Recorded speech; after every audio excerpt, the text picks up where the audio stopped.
Hello everyone, my name is Stonesy Boy and welcome back to Reading with Stonesy. We are back to the normal amount of pages, with it being 20. Speaking of 20, we are reading chapters 20 to 22, pages 120, 120 to 140.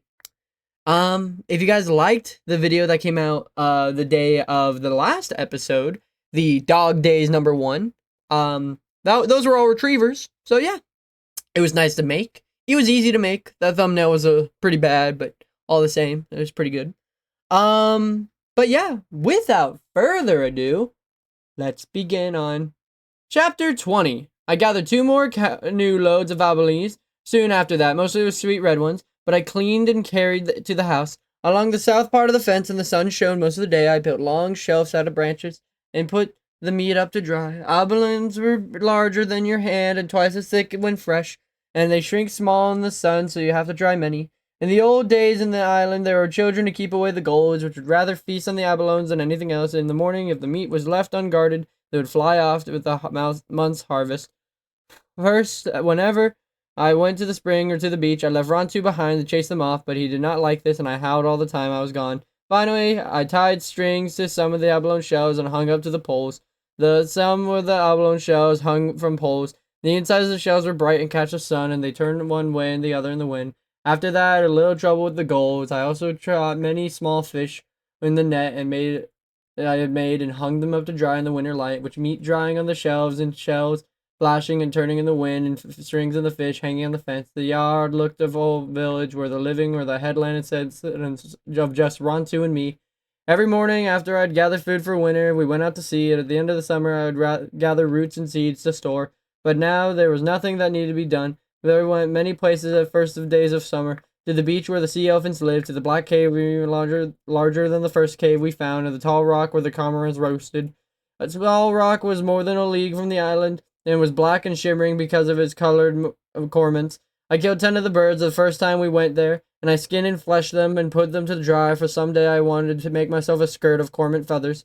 Black Cave was on the south coast of the island, near the place where the canoes were stored. In front of the cave was a high ledge of rocks surrounded by deep kelp beds, and I would have paddled by if I had not seen the sea hawk fly out the sun in the west in a long way and go to reach the home. But I was curious about the hawk and the place he lived in. Opening the cave was small, but like in the one cave under, the headland and Rontu and I crouched low to get through. Weak light came in outside, and I saw that we were in a room with black shining walls that curved high overhead. At the far end of the room was another small opening that was long and very dark. When we reached the end of it, we were in another room which was larger than the first and lit the shaft of light. The light came from the sun, which showed down through the jagged crack in the ceiling. Seeing the sun shining down on the black shadows drifting over the walls, Rontu barked and began to howl. The sound echoed through the cave like a howling of a whole pack of dogs. I went cold, feeling it down my back. "Be quiet," I shouted. Putting my hand over his jaws, my words echoed and echoed in the room. I turned the canoe around and started back toward the opening. Above it, in the deep ledge, ran one side of the room and the other. My gaze fell upon a row of strange figures. There must have been 24 of them standing against the black wall, as tall as I, with long arms and legs and short bodies made of reeds and clothing and gold feathers. Each one had eyes fashioned of round and oblong disc of abalone shell. For the rest of their faces were blank. The eyes glittered around me, moved as the light on the water moved and reflected upon them. They were more than alive as the eyes those who lived. In the middle of the group was a seated figure, a skeleton. It sat leaning against the wall, and the knees drawn up, and its fingers were raised to its mouth, a flute, pelican bone. There were other things here in the ledge, in the shadow among the standing figures, but I've drifted far back in the room. I again paddled toward the opening. I had forgotten the tide was coming in. To my great surprise, the opening had narrowed. It was too small for me to get through. He would have to stay there in the room until the tide went out, until dawn came. I paddled to the far end of the cave. I did not look back at the glittering eyes of the figures on the ledge. I crouched on the bottom of the canoe and watched it shift the light grow weak. Our opening out in the sea grew smaller and frighteningly disappeared. Night came, and the stars showed through the crevice overhead. The star passed out of sight, and another took its place. The tide lifted the canoe higher in the room, and it was water lapped against the walls, and it sounded like the soft music of the flute. It played many times through the long night, and I slept little, watching the stars change. I knew the skeleton who sat on the ledge playing his flute was one of my ancestors, and the other with glittering eyes, though only images were 2. But still, I was sleepless and afraid. For the first night, another high tide almost setting, we left the cave. I did not look up to those standing quietly on the ledge, or the flute player playing for them, but paddled fast to the morning sea, nor did I look back. I suppose this cave once had a name, I said to Rontu, who was glad to be free as I was, but I've never heard of it or heard it spoken about. We call it Black Cave, and never in all of our days go there again. When we came back to our voyage to Tall Rock, I hid the canoe in the cave below in the headland. It was hard work, but each time I would lift the canoe from the water and onto the ledge. Even though I planned to go out the next morning, 2 summers had come and gone, and the loot hunters have not returned. Yet during these days, I would look for them. At dawn, as Rontu and I went down the cliff, I would watch the ocean for their sails. The summer air was clear, and I could see many leagues. Whenever we went to the canoe, I would never be gone longer than half a day. On the way home, I always paddled close to the shore and looked for them. It was the last time I went to Tall Rock that the Aleuts came. I had hidden the canoe and climbed the cliff, and the 10 torment skins slung over my back. At the top of the cliff, I stood there gazing at the sea, while some clouds were in the water. None of them, the smallest, did not look like the others. I watched, I saw it was a ship. The sun made it bright, scales in the water. I could see clearly the 2 sails of the ship coming forward the island. For a long time, I could not tell the color of the sails. I wonder if it would be the white man, though now I thought of them little and seldom looked for them. I left the cormorants hanging on the fence and went to the rock on the headland. I could see no better than the rock because the sun was low and the whole ocean was covered with light. Then, as I stood there, I remembered that the white man's ship would come from the east. This one had came from a different direction, from the north. I still was not sure what belonged to the Aleuts, and I decided to pack the things I would take the cave and the ravine. There was much to take: my 2 birds, the skirt I had made, the sun utensils, my beads and earrings, the cormorant feathers, and all my baskets and weapons. The abalones were not yet dry, I would have to leave them. When I had packed everything and put it beside a hole under the fence, I went back to the headland. I lay on the rock so I would not be seen and peered over its rim toward the north. For a moment I did not find the ship, and then I saw it travel faster than I thought it would. It was already rounding the kelp bed, close to the rocks of the coral cove. Last of the sun shone on the ship, on the bow, which was made like a beak of the bird, and on the 2 red sails. I knew that the Aleuts would not come on shore in the dark, and I had until morning to carry my things to the cave, but I did not wait. Most of the night I worked, making 2 trips to the cave. At dawn, when everything had been moved, I went back to my house for the last time. There I buried the ashes of my fires and threw sand over the shelves of the floor. I took down the shells I put up to scare the gulls and tossed them in the abalones over the cliff. At last, with the pelican wing, I brushed away the marks on my feet. When I had finished, I looked as though no one had lived there for a long time. By now the sun was up, and I climbed onto the rock. The ship lay anchored in the cove. Canoes were bringing goods to shore, and some were out in the kelp beds, beginning to hunt for otter. There was fire on the shore, and beside it a girl who was cooking something, and I could see the fire shining in her hair. I did not stay long in the headland, always in the past. I had gone to the ravine by the different way so as not to wear a trail. This time I went off towards the west, along the cliff, then doubled back to the brush, being careful to leave no tracks. Rontu's prints did not matter because the Aleuts knew that there were dogs on the island. The cave was very dark, and I had trouble getting Rontu to go through the small opening. Only after I had crawled in and out several times would he follow me. I closed the opening with stones, and since I was tired, I lay down and slept all day. I slept until I could see the stars shining between the cracks in the rocks. Chapter 21. I did not take Rontu with me when I left the cave that night, and I closed the opening so that he would not follow me, for if the Aleuts had brought their dogs, he would surely smell them out. I went quickly through the brush to the headland. Before I had climbed to the top of the high rock, I could see the glow of the Aleut flyers. They had camped on the mesa at the place of the spring they had used for before. It was less than a league from my cave. I stood for a long time watching the fires, wondering if I would move another part of the island, perhaps to the cave where the wild dogs had lived. I was not afraid of the men that would discover me, because they worked on the beach or hunted in the canoes all day. It was the girl I was afraid of. The ravine was tangled with brush, which was hard to walk through, but the ravine grew seeds and roots. Sometimes she was looking out for food. She might wander by the spring and see that it was being used and find my steps leading to the cave. I stood on the rock until the Aleut fire died. I thought of everything I could do, of the different places I could go, and at last decided to stay in the ravine. The far end of the island had no springs, and if I moved there, I would have no place to hide the canoe in which I might need. I went back to the cave and did not leave it until the moon was full. There was little food left. Rontu and I climbed to the headland, and we passed the house. I saw the 3 of the whale ribs had been cut from the fence. No one was there, or else Rontu would have barked. I waited until the tide was low, which was close to dawn, and filled the basket with seawater and abalones. We were back in the cave before it grew light. The seawater kept the abalones fresh, but we had to go out again at night. It was too dark to find our way to the reef. I therefore had to gather roots. I would never gather many more before the sun rose, so I went out every morning until the next moon came, when I went to the reef for abalones. During all the time I saw one of the Aleuts, nor did the girl come near me, the cave. though I found her footsteps far down the ravine where she had been to dig up roots. The Aleuts had not brought their dogs, which was fortunate, for they would found Rontu's tracks and followed us to the cave. The days were long and Rontu and me. At first, he would pace up and down the cave and stand in the opening, sniffing through the cracks. I did not let him out except when I was with him, for fear that he would go to the camp and not come back.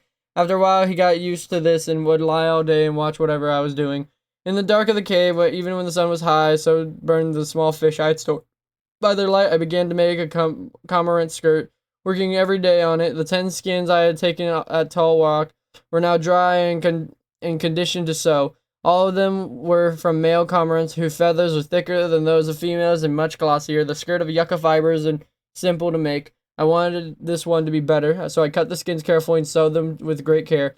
I made the bottom first, putting the skins end to end and using 3 of them. For the rest of the skirt, I sewed the others along the sides, and feathers ran away on the upper part, and the different way along the bottom. It was a beautiful skirt. I had finished it on the day after the second moon. I had burned all the little fish, and since I could catch no more until the Aleuts left, I took the skirt outside to work on it there. I had found footsteps of the ravine twice again after the first time, but no closer to the cave. I had begun to feel safe, for the winter storms would soon be there, and the Aleuts would leave. Before another moon, they would be gone. I have never seen the skirt in the sunlight, and it was black, and underneath were green and gold colors, and all the feathers shimmered through the though they were on the fire. It was more beautiful than I thought it would be. I worked fast at it and almost finished, yet from time to time I would stop and hold it against my waist. Rontu, I said, feeling giddy with happiness. If you were not a male dog, I would make you one too, as beautiful as this. Rontu had sprawled at the mouth of the cave, raised his head and yawned at me and went back to sleep. I was standing in the sunlight, holding the skirt to my waist, and then Rontu leaped to his feet. I heard the sound of steps. They came from the direction of the spring, and I turned quickly and saw a girl looking down at me from the brush. My spear rode inside the mouth of the cave within easy reach. The girl had not more than 10 paces from me, and within one moment I could have picked up my spear and thrown it. Why did I not pick up the spear? I did not know, for she was one of the Aleuts who had killed my people on the beach coral cove. She said something, and Rontu left the mouth of the cave and walked slowly toward her. The hair raised on his neck when she walked where she stood, and let her touch him. The girl looked at me and made a motion with her hands, which I took to mean that Rontu was hers. No, I cried with my shocked look. I picked up my spear and started to return, and at the thought she was going to flee back through the brush. She made another motion, which I took to mean that Rontu was now mine. I did not believe her. I held the spear over my shoulder, ready to throw. Tutok, she said, pointing to herself. I did not say my name. I called Rontu, and he came back. The girl looked at him and then me and smiled. She was older than I, but not so tall. She was broad-faced and small eyes were very black. When she smiled, I saw that her teeth were worn down from chewing steel sinew when they were white. I was holding the cormorant skirt, and the girl pointed at it and said something. There was one word, Winsha, which sounded like the word which means pretty in our language. I was so proud of the skirt, I did not think. The spear was in my hand. I held up the skirt so the sunlight could shine off it. The girl jumped down from the ledge and came over to me and touched it. Winsha, she said again. I did not say the word, in which she wanted to hold the skirt, and I gave it to her. She put her hands against her waist and let it fall from her hips. Turning in one way to another, she was graceful, and the skirt flowed around her like water, but I hated the Aleuts and took it from her.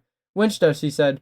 I had not heard the words spoken for so long that they sounded strange to me, yet they were good to hear, even though the enemy who spoke them.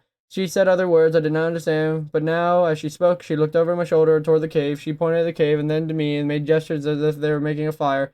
I knew though she wanted me to say, but I did not say it. She wished to know if I lived there in the cave, so she would come back with the men and take me to the camp. I shook my head and pointed far into the island, away, for I did not trust her. She kept looking toward the cave, but she said nothing more about it. I held the spear, which I could have thrown. I did not, though I feared she would return with the hunters. She came over me, touched my arm. I did not like the feel of her hand. She said more words and smiled again, then walked to the spring and drank. The next moment she had disappeared in the brush. Rontu did not try to follow her. She made no noise as she went. I crawled back to the cave and began to pack my things I owned. I had all the day to do it, because the men were working and would not return to the camp before night. By nightfall, I was ready to go. I planned to take my canoe and go west of part of the island. I would sleep there on the rocks until the Aleuts left, moving from place to place if I needed to. I carried 5 baskets up the ravine and hid them near my house. It was getting dark. I had to go back to the cave for 2, and they were left. Carefully, I crawled through the brush and stopped above the mouth of the cave and listened. Rontu was beside me and listened also. No one could go through the brush in the dusk without making a sound, except someone who had lived in it for a long time. I went past the spring and waited, and then on to the cave. I felt that someone were there while I had been away. They could be hiding in the dark watching me. They were waiting until I went into the cave. I was afraid, so I did not go in, but quickly turned around. As I did, I saw something in the front of the cave on the flat rock I used for a step. It was a necklace of black stones and a kind I have never seen. Chapter 22. I did not go into the cave, nor did I take the necklace from the rock. That night, I slept in the headlight of the place where I left my baskets. At dawn, I went back to the ravine. There, I hid myself on the brushy ledge. It was near the spring, and from it, I could see the mouth of the cave. The sun rose and shone through the ravine. I could see the necklace lying on the rock. The stones looked blacker than they had in the darkness, and there were many of them. I wanted to go down to the cave and count them, see if they would make loops around my neck, but I did not leave the ledge. I stayed there all morning. The sun was high. When the Rontu barked, I heard steps below me. The girl came out of the brush singing. She walked to the cave, and then she saw the necklace lying on the rock. She grew quiet. She picked up the necklace and put it down again, and peered into the mouth of the cave. Two of my baskets were still there, and she went to drink from the spring and started off through the brush. I jumped in my face. Tutok, I cried, running down the ravine. Tutok! She came out of the brush so quickly she must have been waiting nearby to see if I would return. I ran to the rock and put on the necklace and turned to her to admire it. The beads made not 2 loops, but 3, but they are long and oval instead of round, which was very hard shape and takes much skill. Winchta, she said. Winchta, I said. After her, the word strange on my tongue. When I said the word, it meant pretty in our language. Wintia, she said, and laughed, which, because of this was strange to her. She touched the necklace, giving the word for it, and I gave mine. She pointed out other things, the spring, the cave, the gull flying, the sun in the sky, Rontu asleep, trading the names for them and laughing because we are so different. We sat there on the rock until the sun was in the west and played this game. When Tutok rose and made a gesture of farewell. Mine, she said, and waited to hear my name. Wanna Paley, I answered. When I said, means the girl with the long black hair. I did not tell her my secret name. Mine, Wanna Pele, she said.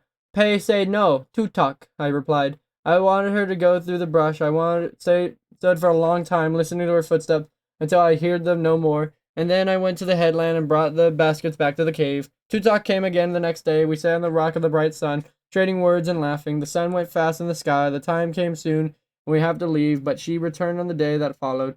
It was on this day when she was leaving that I told her my secret name. Karana, I said, pointing to myself.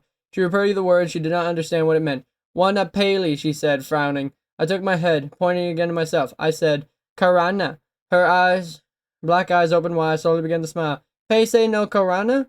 She said. That night I began to make a gift for her in return for the necklace she had given me. At first I thought it would give her a pair of my bone earrings, but remembering that her ears were not pierced and were a basket of outblown shells already flaked into thin discs, I set out on making a circlet for her hair. I bored 2 holes in each of the discs using thorns of fine sand. Between them I put 10 olivia shells that were no longer in the tip of my little finger and threaded them all together with sinew. I worked 5 nights on the circlet, and the 5th day when she came, I gave it to her, putting it around her head and trying to put it back. Winchta, she said, and hugged me. She was so pleased that I forgot how sore my fingers were for boring the holes in the hard shells. Many times she came to the cave, and then one morning she did not come. I waited for her all that day, and at dusk I left the cave, went to the ledge where I would watch the ravine, fearing that the men had learned that I lived there and would find me. The night I slept on the ledge. The night was so cold in the first end of winter. Tutok did not return the next day, and I remember that she was near the time when the loot hunters would leave. Perhaps they had already gone. That afternoon I went to the headland. I climbed the rock, crawled across it until I took over the rim. My heart beat loud. The loot ship was still there, but men were working on the deck and canoes were going back and forth. The wind blew hard and a few bales of otter skins lay on the shore, and probably the ship would leave at dawn. It was dark. I got back to the ravine since the wind was very cold and the longer afraid the Aleuts would find me. I made a fire in the cave and cooked the supper of shellfish and roots. I cooked enough for Rontu and me and for Tutok. I knew Tutok would not come, yet I put her food beside the fire and waited. Once Rontu barked, I thought I heard a sound of footsteps and went to the opening and listened. I waited for a long while and did not eat. Clouds moved to the north, covering the bold sky, and the wind grew louder and made wild noises of the ravine. At last, I closed my mouth of the cave with stones. At dawn, I went to the headland, and the wind had died. Fog lay over the sea, washing against the island in gray waves. I waited a long time for the glimpse of Coral Cove, but finally the sun burned away the fog. The little harbor was deserted, and the loot ship was red-beaked pro, and the red sails had gone. At first, knowing I would now leave the cave and move back to my house on the headland, I was happy, but as I stood there on the high rock looking down at the deserted harbor, the empty sea, I began to think of Tutok. I thought of all the times we had in the sun together. I could hear her voice and see her black eyes squinting closed when she laughed. Below me, Rontu was running along the cliff, barking. of the screaming gull. His pelicans were chattering as they fished the blue water. Far off I could hear the bellow of the sea elephant, but suddenly, as I thought of Tutok, the island seemed very quiet. Aw. Makes a friend, and the friend has to leave. That's sad. Not as sad as how close we are to finishing this book, considering this was officially the final hardest episode to read. For the next couple episodes, they're going to be easier because today we read chapters. Today we read chapters 20 to 22, pages 120 to 140. Next time we are reading pages 141 to 163, if I remember that right. Yes, I do. And don't worry about your pretty little head, because we're only reading chapters 23 to 27. That's right. 4 chapters in one episode with 22 pages. The 22 pages means an average of 4, 8, 12, 16, 20, and then plus 4 is 24. So about 5 to 6 pages every chapter, considering chapters start and end with a half page. You're looking at about only 18 pages, which isn't bad with 4 breaks. So, yeah. Now it's time for the best part of the video. It's time for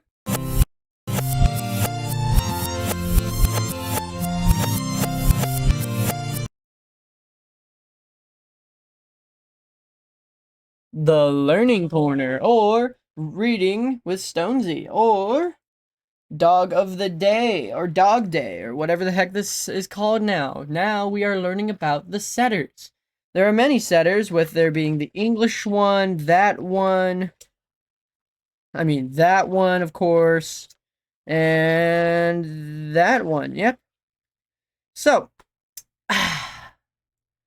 today we are learning about the English setter, S-E-T-T-E-R. A common thing you'll find about the setters is they kind of have big bellies. I mean, look at that one. That one has a big old belly. He looks like a sheep. But is that what they're used for? I don't know, but we will find out together. And, of course, I can't make fun of the fact that he has a big old belly, big old fat dog, until we know the history. It's rude to make fun of something unless you know the history of it. So the history of the English setter is that even before the advent of the shotgun, when birds were often caught with a net, dogs were trained to crouch when they pointed game. These setters were forerunners of today's setters. The English setter is the oldest known of this group, perhaps dating back to the 14th century. It was developed to locate game on the moors and then to freeze until the game was dispatched. The English setter's ancestors probably included the Spanish pointer, Springer Spaniel, and the large water spaniel. The cultivation of the English setter through conserved pure breeding and undertaken by Edward Laverack beginning around the 1825 and continuing over 35 years. These dogs form the basis of all English setters today. Incidentally, the term Belton was coined by Laverack to describe the roan and thicket flecks of color which comes from the town of Belton, where Laverack hunted. The other most influential breeder, Purcell Lillewin, obtained his foundation stock from Laverack, but based on his breeding on field ability alone. Lillewin crosses Laverack's with unrelated English setters to produce much outstanding field dogs that were imported to America. The Laverack and Lillewin setters diverge, and the Laverack providing the foundation of the show setters, and the Lillewin forming the foundation for the field setters. Most types have enjoyed steady popularity in America, although no date has been specified, apparently. Now, you know how these little doggies, big doggies got their history and how they came to be. But now, you want to know how they act. What's their temperament? What do they do, Stonesy? Well, the temperament of the English setter is that the bred could cover a lot of area when hunting. The English setter is a lively dog that loves to hunt and run. This is especially true of the dog from field lines. If not given sufficient exercise, they can be tracked overly lively inside. Without daily exertion, they're calm and rarely laid back. Or tractable house dogs. I'm sorry, I'm losing my lines. Those from formation lines are particularly laid back and general, excel with children and less active adults. This is amiable, easygoing breed that gets along well with children, strangers, and other dogs. So this is a very kind and very big doggy. So, it's pretty good. It's pretty good for what it is. Now, for the upkeep, because my kid wants one of these big old turkey dogs. So I, as a parent, need to know what the heck is the upkeep of these things. So the upkeep of the English setter is that the English setter needs a lot of exercise every day, requiring at least an hour of hard exertion. It is best that we can live inside and play outside. The long coat needs regular brushing every 2 to 3 days. The white coat may be difficult to keep gleaming in some areas. Some clipping and trimming every month or two is advisable for optimal good looks. So yeah, you're going to need to trimmy up this dog and make them look like your perfect little Ken dog every 2 to 3 days. I would say every other day, every 2 days, but that's just me. Now, if you're a child, please cover your ears because this is the worst part about owning a dog. If you're an adult or a teenager, please keep your ears keen and peeled. I don't know why you would peel an ear. Ugh, that sounds disgusting. Go eat a banana instead. So, now we have to get onto the health section. So, the health of the English setter's major concerns is deafness, CHD, elbow dysplasia, and hydrothyroidism. Basically, blindness, the fear of stuff, can't hear really well, that type of stuff. Their minor concerns are PRA and OCD, so they might get a little scratchy and they might occasionally be like, oh, what? Or they could sometimes have it, but it's only that. It's occasionally seen with epilepsy, which is never good, so keep them away from flashing lights. The suggested test that you should take this dog every other month, or maybe even every month, depending on what type of parent you are, is hearing, hip, elbow, eye, and thyroid testing. And their lifespan is 10 to 12 years, which is pretty good for a dog. Now, I look, Stonesy, you told me about having my kid cover his ears for the health section. So, what's the problem? I don't have any kids, so what's the form and function of these dogs? What do these dogs do that makes me, as a single parent, want to own them? I mean, I'm a hunter too, so what do? The form and function of the English setter is it's an elegant and athletic hunting dog with the ability to run tirelessly at a good pace. Its trot is ground covering and effortless. With the head held proudly and the lively tail, the coat is flat, and the feathers on an ear, underside, back, and legs, underside the thighs, and tail. It's marked and indistinctive and consisting of flecks of color, sometimes with patches, on the white background. The combination of good looks and hunting ability make the English setter the most perfect gentleman's hunting companion. The Labraks tend to be larger, carry more feathering, often the deeper muzzle, and usually hold their tails nearly level on the point. The Lowlands tend to be smaller, faster, and with less coat, and often larger patches of color. They tend to hold their tail straight up when on point. So the final thing for this episode is the at a glance section. Let me explain this again. Let me explain this to you how this section works. It goes from 1 to 5 stars. So 5 means it's the best or the worst depending the situation. 4 means it is better than average, or it could be worse. 3 is average, it's cool, whatever. It's like that dog over there. 2 is below. Oh no, oh gosh, it's not gonna care. And 1, oh gosh, oh no, it's 1, the worst that it can be. Unless it could be the best depending the situation. So, with that fun little rhyme out of the way, the energy level and exercise requirements for these dogs is at a 4. So you're going to need to go give them a lot of exercise, but they're also going to have the energy to do it. Their playfulness is at a 3, so they're pretty playful for a dog. They're not going to hide away. Their affection level is at a 4, so they'll love you more than the average dog, which is good, considering they're big old turkey dogs like this. The friendliness towards other dogs, or towards dogs, is at a 3, so, as long as they're not getting in fights, they'll be fine. The 4, there's friendliness towards other pets, so, other pets they'll be good with, so, this dog could be trusted with a hamster. Friendliness towards strangers is a 5, which is a little bit worrying, but if they know that you're cool with them, they'll know they're cool. Their ease of training is at a 3, so it's about average for training. 2, they have a 4 in watchdog ability, so these dogs can point out or, see anything and tell you. Their protection ability is at a 2, however, which is not the best, but, better than 1. The grooming requirements, cold tolerance, and heat tolerance are at a 3. This is the first time they got a grooming. The grooming requirements is higher than a 2. And yeah, that makes sense considering you have to groom them every other day for a healthy coat. Speaking of healthy, the weight of the average male is 60 to 65 pounds, with the female being 50 to 55 pounds. Field types could be about 10 pounds less, meaning, dogs out in the field who are duck hunters and stuff like that.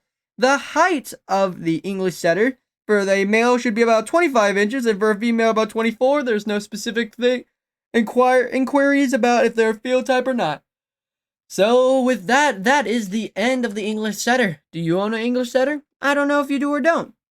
Well, it doesn't really matter, because the next type of setter is something you'll find out in the next episode, and something I use for my transitions for the dog days. So, I hope you guys have a super fantastic, wonderful day. Be polite, be efficient, make sure to like, comment, and subscribe. And without further ado, I'll see you guys next time.